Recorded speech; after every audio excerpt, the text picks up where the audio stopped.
Chicago PD will return April 6th. Let's go! Chicago PD! You want to protect the city? So do I. Chicago PD, all new, April 6th on NBC. Looks like our DOA was a judge. First 10 pages are people who've threatened him. You guys are way off base. It's not what you think. I want a lawyer. There has to be some connection. Later, Jimmy Fallon welcomes Amy Schumer, NBC Tonight.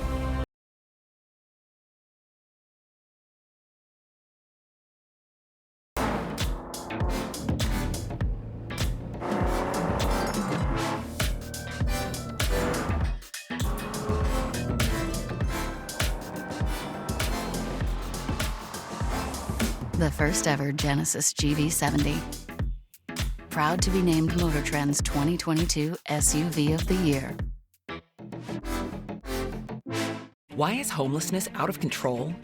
City Hall politicians are failing. They taxed Angelenos $1.2 billion for homelessness, but delivered only 10% of the housing units, some at an $800,000 price tag. Enough is enough. Rick Caruso has a plan to tackle the crisis. Caruso will cancel wasteful projects, increase mental health services, and convert vacant properties into affordable housing. No more excuses. No more wasting time. Rick Caruso can clean up LA.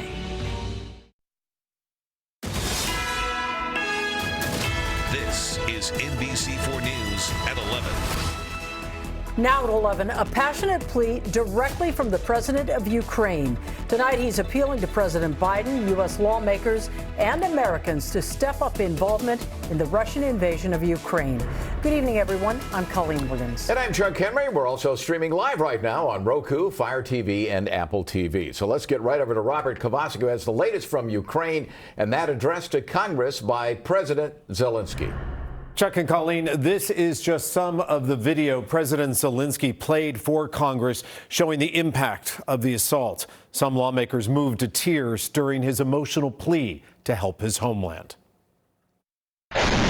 With Russian forces still raining down bombs around him, Ukraine's President Zelensky turned to the United States. I see no sense in life if it cannot stop the death. Zelensky comparing the Russian invasion to some of the most painful moments in America's history. Pearl Harbor, 9/11.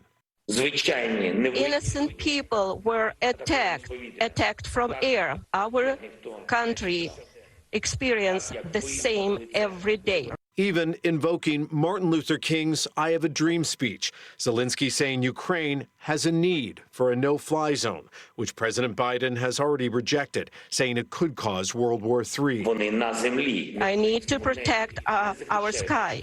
I need your decision, your help, which means exactly the same you feel when you hear the words, I have a dream. After his speech to Congress, an exclusive interview with Lester Holt, with the help of a Ukrainian government-provided interpreter. They discussed President Biden's concern about the extent of U.S. involvement. Do you understand his concern there, and do you agree that it wouldn't take much to end up in World War III?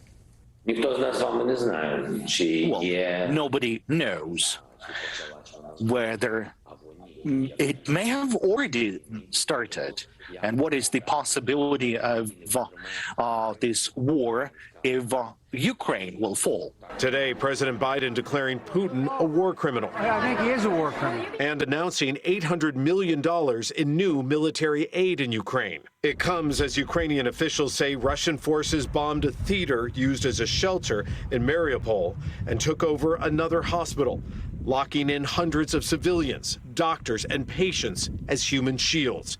Elsewhere, Russia bombed a market in Kharkiv as traumatized refugees cram into makeshift shelters. Zelensky spoke to Congress. President Putin gave his own speech, angry and rambling. He accused the West of trying to cancel Russia and called the Ukrainian government Nazis pursuing nuclear and biological weapons. He vowed to cleanse Western-minded Russians, calling them traitors. I'm Robert Kovacic. Chuck? All right, thank you very much, Robert. California lawmakers are now hoping to make up for the pain that we're all feeling at the pump by putting hundreds of dollars back into your pocket.